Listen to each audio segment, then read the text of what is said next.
the world, shrouded in darkness. The darkness we see is not merely the absence of light, but a profound shadow cast by the weight of human sin, a separation from the light of God. Yet,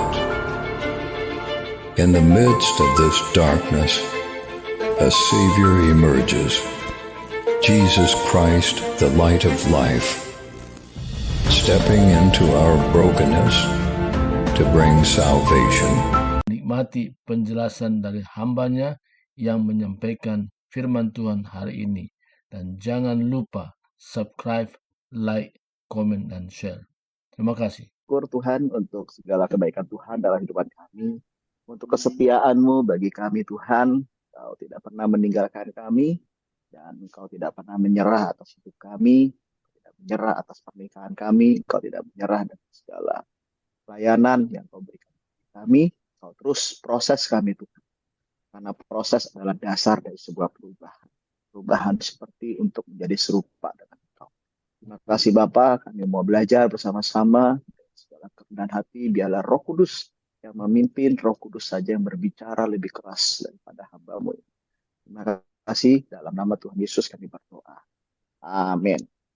Ya, ini bicara man in process. Ya, bisa yang tadi langsung. Ya, man in process. Bapak Ibu, ini foto prewed kami, ya, 16 tahun lalu. Ya. Saya terinspirasi tentang kejadian di mana Tuhan menciptakan penolong. Kata penolong itu berarti yang ditolong, yang menolong itu harus lebih kuat daripada yang ditolong. Jadi istri saya gendong saya berarti dia lebih kuat. Ya. Bersyukur hari ini ibu-ibu ya yang tersenyum, berarti saya mau katakan ibu-ibu di sini adalah makhluk paling kuat di antara kami pria-pria. Bapak di sini saya mau katakan jangan sombong dan jangan merasa hebat karena tanpa mereka kita nggak bisa apa-apa. Ya, karena waktu Adam diciptakan hanya mengurus taman aja, tapi waktu Hawa diciptakan, wow, disuruh ngurus bikin-bikin nama-nama binatang semuanya, wah perkara terjadi. Ya. Nah, ada satu cerita, ya, ceritanya tentang pendeta yang menyampaikan sebuah seminar dalam sebuah pernikahan. Nah, setelah seminar itu selesai, ia memberikan kepada setiap pasangan suami istri sebuah salib. Ya, ia berkata demikian. Karena seminarnya tentang manajemen konflik dan temperamen emosi dalam pernikahan. Dan dia berkata kepada setiap audiens yang ada, pajanglah salib ini di dalam ruangan di mana kalian sering bertengkar. Dia bilang kata lagi, Bapak Ibu Saudara, saya ada salib di sini. Saya sediakan beberapa salib di sini. Ketika Anda bertengkar, ada bergesekan, berkelahi, pajanglah salib ini di mana di ruangan Anda paling sering bertengkar sebagai suami istri. Supaya apa? Supaya setiap kalian bertengkar, kalian langsung lihat salib. Dan pasti tidak jadi bertengkar lagi. Tiba-tiba ada satu orang ibu berkata begini, kalau begitu saya pesan 5 salib. Berarti dia sering bertengkar di semua ruangan. Ya, Bapak Ibu, ada harga yang harus dibayar, bisa next ya. Ada harga yang harus dibayar. Supaya alami proses pertumbuhan dalam pernikahan. Apa harganya? Harganya adalah komitmen. Ya, harganya adalah komitmen. Nah, komitmen seperti apa? Ya, ada satu ayat yang merubah di dalam hidup saya. Ya. Yakobus 3 ayat 16. Sebab itu, hendaklah kalian saling mengakui kesalahan dan saling mendoakan supaya kalian disembuhkan. Doa orang yang menuruti kemauan Allah mempunyai kuasa yang besar. Ya. Yakobus 3:16 dalam bahasa Indonesia sehari-hari berkata demikian. Sebab itu, hendaklah kalian saling mengakui kesalahan dan saling mendoakan supaya kalian disembuhkan. Doa yang menuruti kemauan Allah mempunyai kuasa yang besar. Ya. Kalau dalam bahasa aslinya, itu bicara tentang your fault, paratoma. Artinya apa? Kesalahan atau penyimpangan dari kebenaran dan kejujuran. Pelanggaran dan kesalahan yang disengaja atau tidak disengaja. Nah, prosesnya apa? Untuk supaya kita memiliki sebuah komitmen di dalam pernikahan. Prosesnya adalah pertama, proses keterbukaan yang dipimpin oleh Roh Kudus. Mengapa kita harus terbuka? Karena waktu Adam dan Hawa waktu pertama kali diciptakan, dia telanjang dan gak malu. Kalau dia jatuh dalam dosa, baru dia mencari cawat dan Tuhan ganti dengan kulit binatang. Telanjang di sini ketika permulaan diciptakan manusia artinya gini, segalanya telanjang, gak ada yang terbuka. Ya. Mau mengambil keputusan harus telanjang, gak ada yang sembunyi-sembunyi, mengambil keputusan secara sepihak. Dalam hal keuangan juga harus terbuka. Ya. Berapa banyak di sini Bapak Ibu yang tahu PIN HP suaminya? Berapa banyak sini Bapak-bapak yang tahu PIN ATM istrinya? Dan segala sesuatu. Apakah kita terbuka? Ya. Ketika kita ingin mengalami sebuah proses yang benar di hadapan, pertama kita harus mengalami namanya proses keterbukaan yang dipimpin oleh Kristus. Karena ketika kita semua terbuka, nggak akan ada lagi yang namanya kecurigaan, antras di dalam antara kita. Penting sekali dalam sebuah pernikahan. Ya. Dan itulah sebuah komitmen yang saya bersama istri bangun sebelum menikah. Ketika saya dipulihkan. Ya.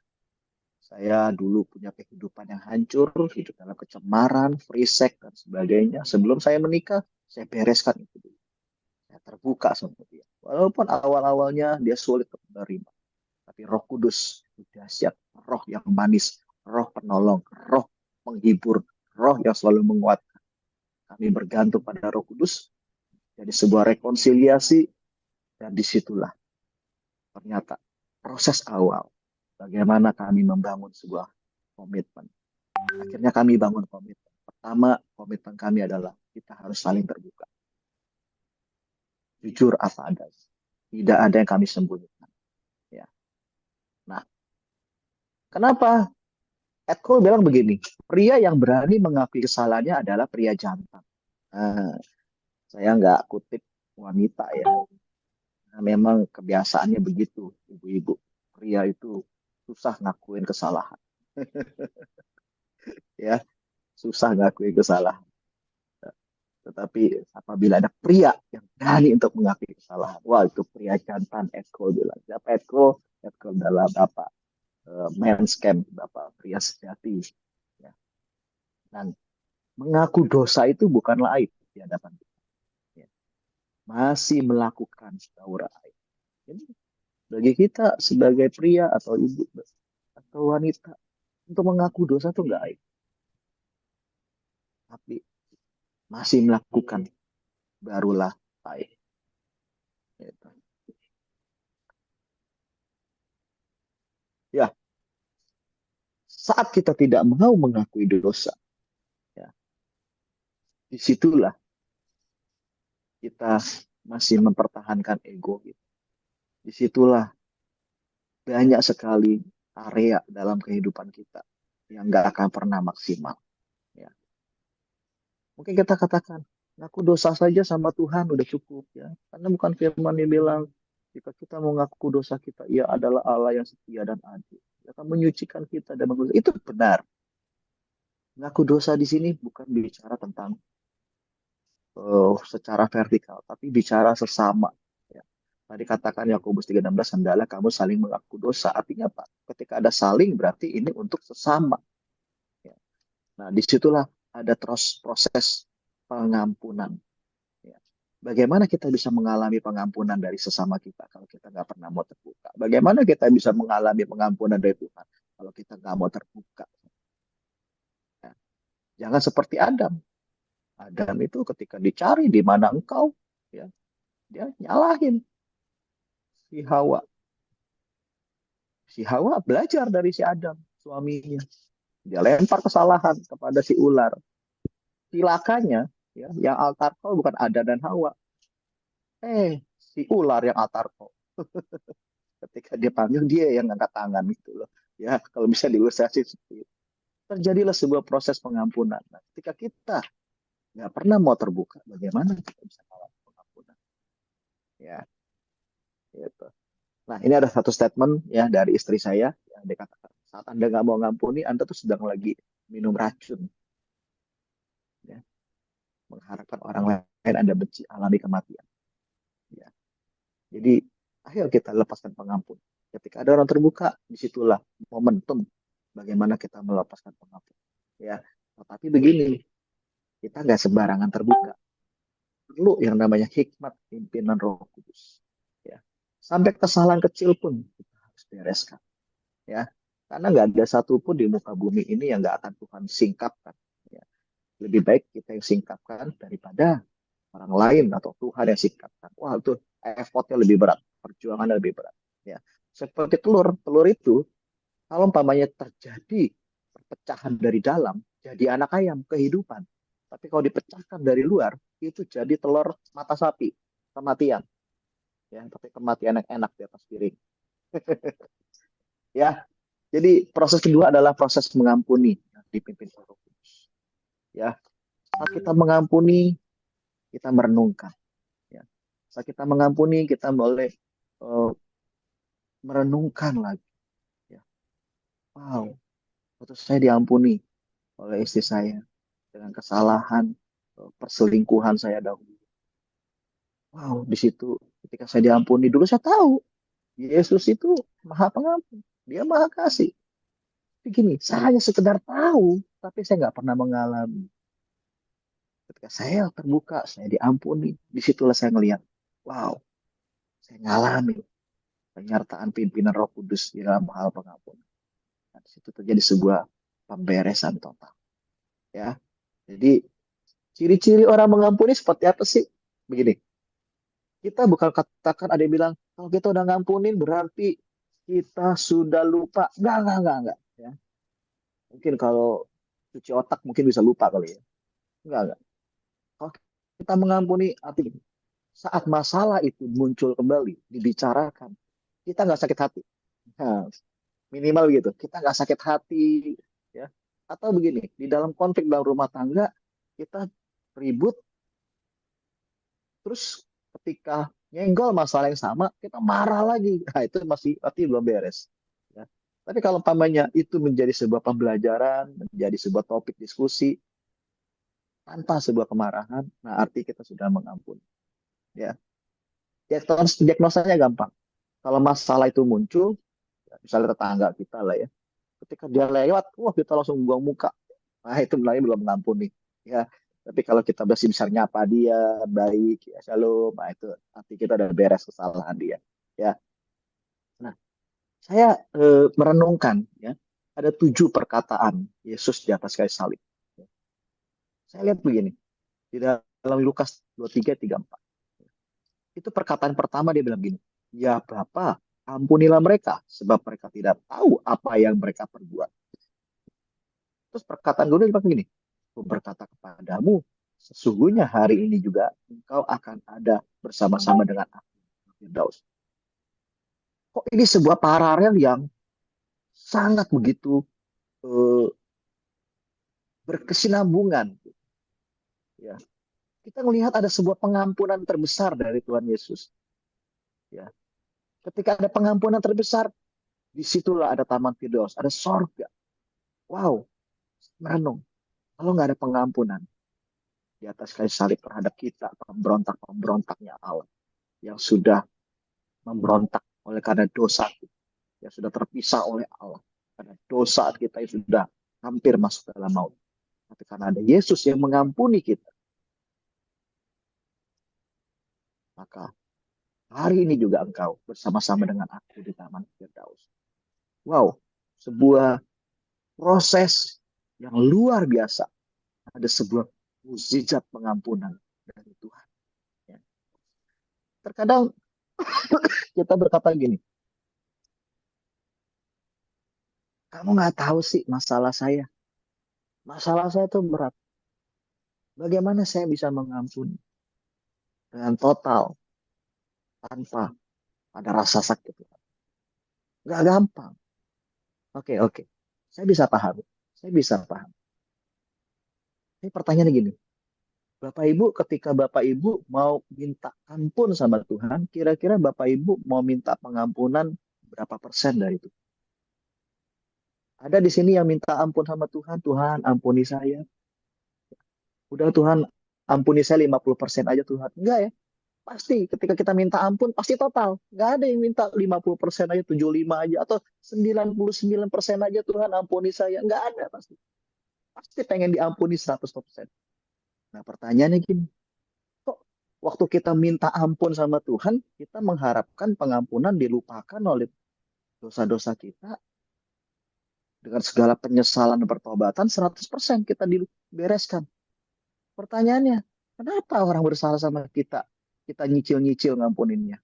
Saya ngampunin kamu, tapi lain kali. Nah, itu kan nyicil-nyicil dengan syarat. Ketika Tuhan ngampuni kita udah nggak ada tanpa syarat. Tapi kalau kamu melakukan lagi, ya kan? Saya ngampunin kamu, ya kan? Tapi dengan sebuah kemarahan. Kita ngampunin orang yang bersalah dengan pada kita, malah cuman 5%. Atau mungkin oke lah 70%, 75%. Nggak total. Saya mau katakan gini, kita nggak fair di hadapan Tuhan. Ya. Maka Tuhan bilang apa? Karena jikalau kamu mengampuni kesalahan orang, Bapamu di sorga akan mengampuni kamu juga. Tapi jikalau kamu tidak mengampuni orang, Bapamu juga tidak akan mengampuni kesalahan. Kita harus fair di hadapan Tuhan. Ya. Firman-Nya harus konsisten. Gitu. Kalau kita mau minta pengampunan dari Tuhan 100%, loh, kenapa kita mau mengampuni orang nggak 100%? Ini menjadi sebuah perenungan yang baik buat diri kita. Ya. Ketika kita banyak orang yang terluka. Ya. Dan saya mau katakan gini, kalau setiap kehidupan kita menghadapi masalah-masalah yang sama, dan ternyata masalah-masalah yang sama itu kita nggak beres-beres. Artinya gini, itulah proses Tuhan. Karena Tuhan lihat kita belum selesai. Tuhan akan kasih masalah itu terus. Sampai kita katakan, aku selesai. Aku nggak akan mungkin-mungkin. Ya, aku sudah melepaskan semua. Bagianmu Tuhan dalam hal penghakiman. Nggak ada bagian dari aku. Aku mau melepaskan berkat. Ya. Karena itu kita harus mulai. Dengan cara apa? Bagaimana caranya? Ya. Bapak Ibu, saya mau katakan gini. Siapa yang paling cepat mengampuni dialah pemenang di dalam sebuah konflik. Ya. Siapa yang paling cepat? Ayo kita saling berlomba-lomba mendahului dalam memberi hormat. Berlomba-lomba dalam saling mengampuni. Ya. Jangan ketika kita mau minta maaf, minta ampun sama pasangan kita, di saat masalah itu udah besar. Mulailah dengan pengampunan-pengampunan kecil. Gitu loh. Misalnya istri, ya, saya kemarin dalam bimbingan pranikah, ya, saya panggil lagi 1 tahun nikah, terus saya minta 1 orang lagi yang mau nikah, ya, jadi saya biasa begitu. Eh, Kalau pasangan suami istri mau bimbingan, calon suami istri mau bimbingan pranikah, saya kasih syarat dulu. Kamu akan saya bimbing, tapi lain kali, nanti kalau ada yang mau nikah, jemaat yang mau nikah, kamu harus dampingin saya untuk bimbingan pasangan yang baru ini. Nah, Baru nih saya ada kemarin ada pasangan yang baru mau nikah, terus saya panggil pasangan yang baru 1 tahun nikah. Panggil, ceritakan pengalaman dia konflik apa. Ternyata konfliknya gara-gara tutup odol. Tutup odol, masalah kecil. Tutup odol yang nggak ditutup lagi sama istrinya. Gitu. Dia cerita. Kesel banget itu. Ya. Keki, tapi dia ingat-ingat lagi tentang nilai-nilai pria. Ya, harus melayani, mendengarkan, mendoakan. Aduh, sabar kok, katanya. Aduh, dulu saya tahu nikah itu kayaknya indah, tapi setelah jalanin masalah kecil aja. Nah, sekarang kamu bisa mengampuni nggak hal kecil? Jangan kita, wah nanti saya pasti bisa mengampuni kalau jangan ngomong salah besar. Enggak, perkara kecil dulu. Misalnya eh, janji nggak tepat waktu, yuk, kita lepaskan kemampuan latih. Hal kecil kita berlatih, jangan nganggap enteng itu semua. Karena nanti kalau udah menumpuk, menumpuk, menumpuk, wow, jadi perkara besar kita nggak siap untuk mengampuni. Belajarlah mengampuni dari hal kecil. Tapi terus diungkap, gitu, ya. Contoh, umpamanya, istri saya kemarin nyiapin makanan, dia ngerasa dia nggak excellent, ya, sendoknya nggak ketinggalan. Dia minta maaf. Saya harus cepet. Saya maafin kamu. Saya nggak nganggap itu satu hal yang biasa aja lah gitu. Enggak. Saya harus katakan, saya maafin kamu karena kamu nggak maksimal. Terus dilatih. Kadang-kadang saya terlambat datang, saya bilang, Hani, sorry ya, tadi janji segini aku terlambat pulangnya. Udah, ya nggak apa-apa, saya maafin. Kita harus latih hal-hal kecil, ya. Nah, kenapa banyak suami istri nggak bisa mengampuni? Karena dia nggak latih, ya. Nah, ketika masalah besar, dia nggak terlatih dalam mengampuni dan mendapat. Ya. Setiap kita harus, ya, apabila dalam pernikahan, dalam kehidupan bukannya mau hidup tenang dan damai, saya mau katakan, kita harus mengalami namanya proses diampuni dan mengampuni. Karena disitulah kita mengalami proses pengampunan terbesar dari Tuhan. Dia pakai salib. Ya. Siapa yang paling cepat mengampuni? Dia pemenang. Bukan dalam arti saya menang dari istri saya menang dari suami saya, enggak. Tapi kita jadi pemenang. Ada pihak ketiga, roh jahat, yang tidak senang dengan hubungan keluarga kita. Ialah yang selalu ingin mencuri, membunuh, dan membinasakan hubungan pernikahan kita. Ya, hari-hari ini, ya, di dalam banyak konseling dalam pernikahan, saya lihat, wow, begitu gencarnya iblis ingin menghancurkan keluarga. Dia nggak hancurin gereja, dia mulai dengan hancurin keluarga. Pernikahan itu. Karena pernikahan beres, keluarga pasti beres, maka gereja pasti beres. Di dalam proses pengampunan itu ada proses yang ketiga. Kita akan masuk dalam tahapan proses saling mengenal yang dipimpin oleh Roh Kudus. Ya. Saya mau katakan demikian. Pernikahan akan bertumbuh saat Anda mengenal kelemahanmu dan mengenal pasanganmu serta mengenal kasih Yesus. Ternyata Bapak, saat kita mengenal siapa kita, kelemahan kita, saat kita mengenal kelemahan pasangan kita, di situ ternyata kita semakin mengenal siapa Yesus. Ya, saya ulangi sekali lagi, pernikahan akan bertumbuh saat Anda mengenal kelemahanmu dan kelemahan pasanganmu serta mengenal kasih Yesus. Kenapa? Karena dialah empunya pernikahan. Dialah empunya pernikahan. Ya. 2 Petrus 3 ayat 1 bilang apa? 2 Petrus 1 ayat 3 bilang apa? Karena kuasa ilahinya telah menganugerahkan kepada kita segala sesuatu yang berguna untuk hidup yang saleh oleh pengenalan kita. Dan Tuhan telah memanggil kita oleh kuasanya yang mulia dan ajaib. Ya. Nah, bagaimana proses pengenalan itu bisa terjadi?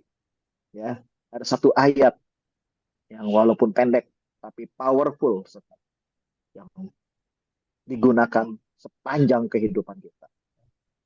Kita ayatnya pendek tapi digunakannya sepanjang kehidupan. 1 Tesalonika 5 ayat 17. Ya, cuma 2 kata. Tetaplah berdoa. Ya. dalam konflik, di dalam pernikahan, saya juga kadang-kadang masih bikin kesalahan istri saya. Tapi saya belajar dari teladan. Dia nggak ngomel, dia nggak marah, dia nggak balas saya, tapi dia datang, dia berdoa, dia worship. Ketika saya ada dengar satu ruangan, ada satu lagu puji-pujian yang dia naikkan. Ya, seperti tadi Ibu Lalang naikkan puji-pujian menyembah. Wow, luar biasa. Ya, di situ saya rasa, wow, ada yang salah dalam diri saya. Ya. Dan ketika saya berbuat kesalahan, istri saya tetap melayani saya. Jangan ngomel-ngomel. Ya. Karena 1 Petrus 3 ayat 1-6 bicara apa? Seorang wanita atau istri di dalam memenangkan suaminya tidak dengan perkataan, tetapi dengan teladan, pelayanan. Dia layani saya. Walaupun saya marah sama dia, saya bikin dia kesal, dia tetap layanin saya makan. Ya. Dia nggak bilang begini, saya racunin di makanan. Enggak ya. Saya nggak bakal bikin makanan lagi buat dia. Tetap layani saya. Ya. Bahkan dalam hal yang privasi pun, dia tetap layani saya. Disitulah saya mengalami sebuah pengenalan Yesus yang telah melupakan kesalahan. Dia tetap memberkati saya. Terkadang saya sering mendukakan roh dia, mendukakan roh kudus. Tapi Tuhan tetap menaungi saya. Tuhan tetap menjaga saya, memberikan kesehatan, tetap mencurahkan berkat. Di situ saya melihat. Menjadi malu dia dapat. Ya. Saya banyak melakukan kesalahan, tapi Tuhan tetap memberkati saya. Karena itu tetaplah berdoa. Ya. Karena Eko bilang gini, kepada siapa Anda berdoa? Dengan siapa Anda berdoa? Dan untuk siapa Anda berdoa? Maka Anda akan semakin intim dengan. Kepada siapa Anda berdoa? Kepada Tuhan. Kau akan intim kepada Tuhan. Dengan siapa kita berdoa? Mungkin kita dengan anak kita, cucu kita, orang tua kita, atau dengan partner kita. Kita akan intim. Kita doa dengan suami atau istri kita. Kita akan intim dengan dia. Ya. Dan untuk siapa kita berdoa? Kita berdoa untuk pemimpin kita, gereja kita, dengan orang-orang dekat kita. Kita doakan mereka, kita akan semakin intim. Ya. Pernikahan dan keluarga adalah milik Tuhan. Ada amin? Pernikahan dan keluarga, anak kita, semuanya adalah milik Tuhan. Suami, anak kita, istri kita, semuanya milik Tuhan. Nah, untuk menghadapinya, mengelolanya, kita butuh yang namanya buku panduan. Apa itu? Alkitab. Jangan cari yang lain, jangan cari motivasi. Ya.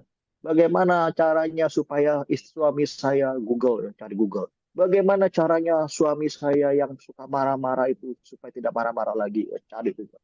Bagaimana caranya supaya istri saya tidak bawel, tidak cerewet, cari di Google. Bagaimana caranya supaya anak-anak saya ini tidak tantrum, cari di Google. Bagaimana supaya mertua, besan saya tidak menghadapi mereka ketika mereka hidup dalam egois. Wah, cari Google.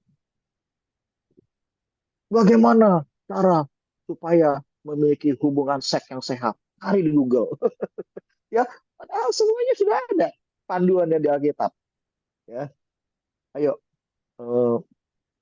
saya pun tetap dalam proses belajar di dalam kenalan.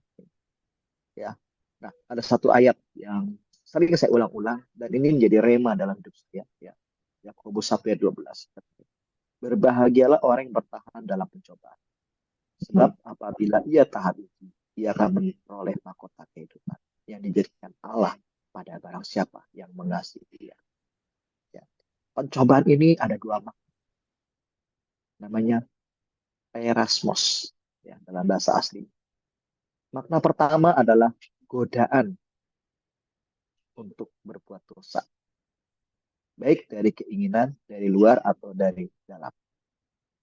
Godaan yang digunakan iblis untuk mengalihkan Yesus sang Mesias dari tugas keilahian. Ya, ada pencobaan berupa godaan. Tetapi dalam momen yang sama, itu juga berbentuk sebuah pengujian, kesetiaan, integritas, kebajikan, keteguhan manusia dalam menghadapi kesulitan, penderitaan, masalah yang diizinkan oleh Tuhan untuk menguji atau membuktikan iman serta kekudusan kita. Wow, jadi kita jangan langsung tiba-tiba hadapin masalah, ya. Wah, ini pencobaan dari si jahat. Enggak, tetap dalam masalah itu tetap ada kedaulatan Allah, di mana Tuhan tunggu respon kita. Mau masuk dalam pencobaan iblis atau masuk dalam ujiannya Allah. Ya.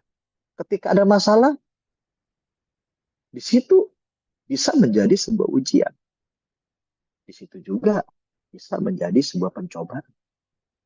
Dalam pencobaan di sini akan selalu menjatuhkan, tetapi kalau ujian selalu membuat kita semakin naik level. Tergantung bagaimana respon kita.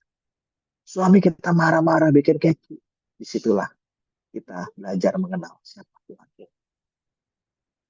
Marah-marah, ngomong kasar, disitulah kita Tuhan, aku tahu.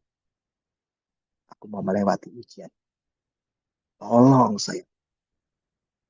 Jauhkan kami dari segala pencobaan. Lepaskan daripada yang jahat. Doa Bapak kami. Nah, di situ bicara apa? Masuk dalam sebuah proses ujian. Bukan dari iblis. Ya.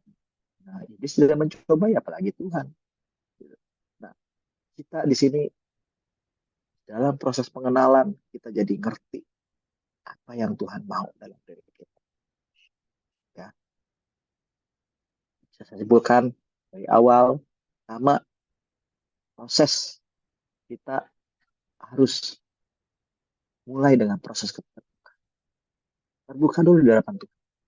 Tuhan, ini loh keluargaku. Tuhan, ini loh aku. Yang sering bersungut-sungut.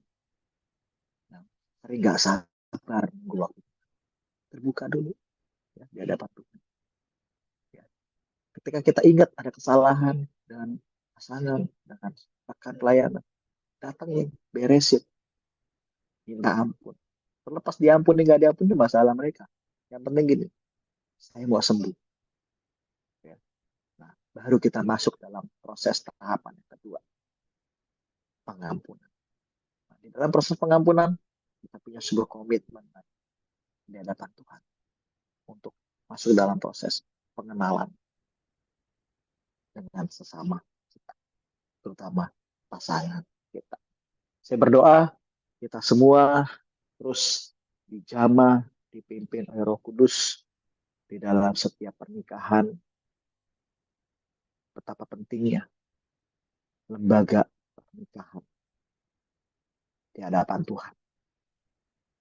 Buat kita yang punya kesempatan, yuk mari kita sama-sama bergandengan tangan menjadi teladan bagi pasangan-pasangan kita.